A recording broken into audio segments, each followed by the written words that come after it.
It is now my great pleasure to introduce to you one of my longest and dearest friends. Ladies and gentlemen, not only is he a man of God as a Baptist preacher, but he is also a member of the Oklahoma House of Representatives. Please welcome to the stage Pastor and Representative Dan Fisher.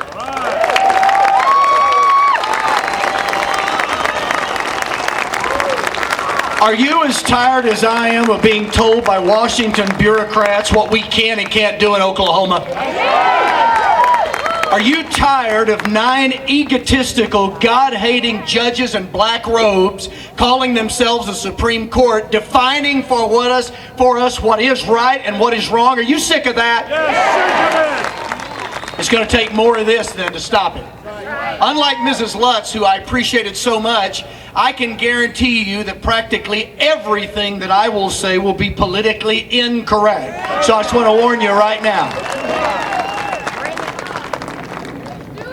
It is my privilege to serve District 60 in the House of Representatives right here in this building.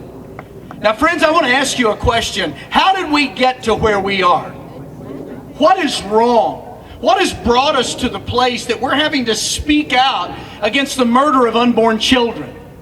What has happened? What has brought us to the place that we're having to re-emphasize that marriage is a man and a woman, an institution designed by God? What got us here? Well, I believe we have failed in 2 ways.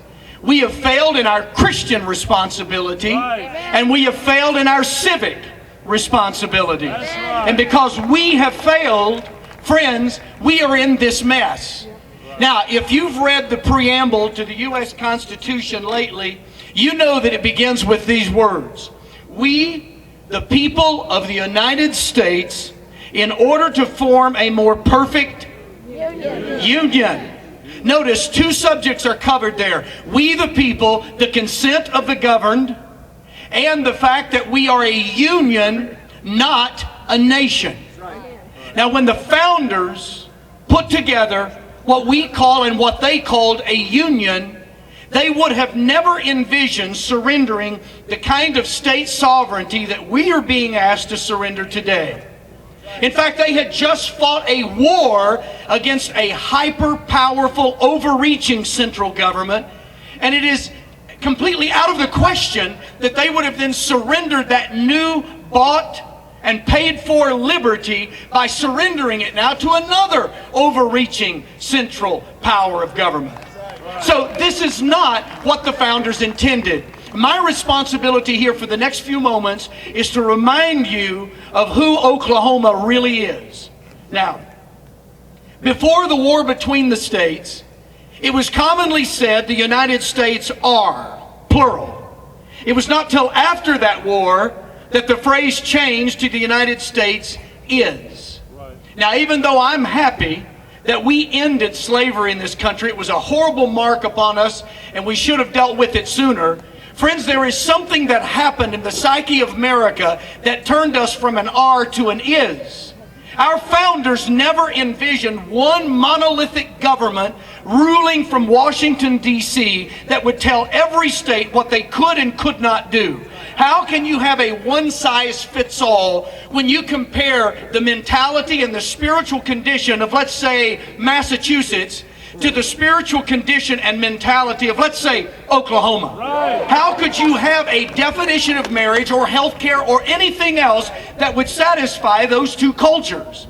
I would argue that you cannot. That's why the founders in the U.S. Constitution, Article 1, Section 8, enumerated very limited powers that they would deal out to this new central government that they were founding. And then, to make doubly sure that everyone understood, in the 9th and the 10th Amendments, they reiterated that anything we did not spell out that is the responsibility of this new central, or what we call today federal government, those things are reserved to the who? To the states and to the people.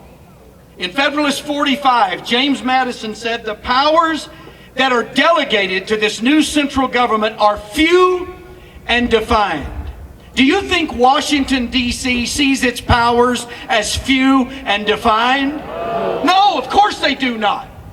Then he went on to say, and the powers that are still reserved to the states are numerous and indefinite. Do you think the Supreme Court of the United States believes that the powers of the state of Oklahoma are numerous and indefinite? No, of course they do not. So what has happened? Well, we have forgotten those valuable pieces of information. Something has happened over time that has allowed us to settle back into our apathy, trying to chase our jobs and our families and all the things that we need to do, and we did not keep watch over this behemoth that was growing in Washington, D.C. And now we are faced with a major problem.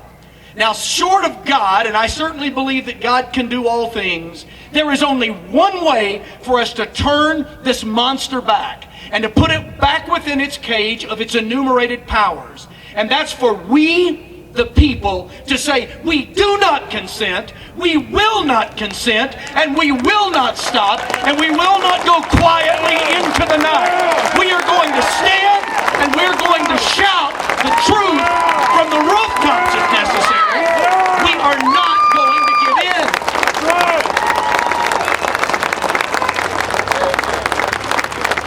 Now, because we've allowed things like the 17th Amendment that turned the Senate into the House of Lords, look at it. That's what the Senate is now.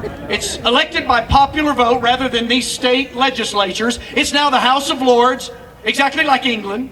Now the House of Representatives is the House of Commons. I serve in a House of Representatives, and believe you me, those senators believe that we are the House of the Commons. I can certainly assure you of that.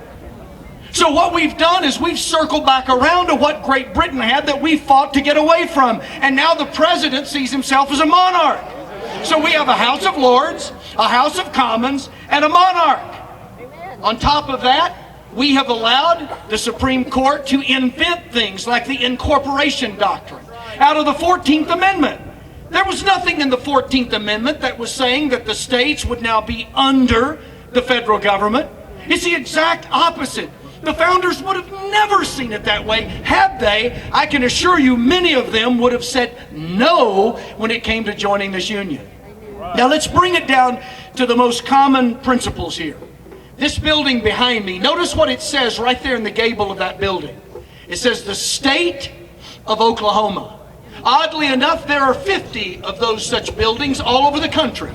Last summer I was speaking in Utah and their building just like this one.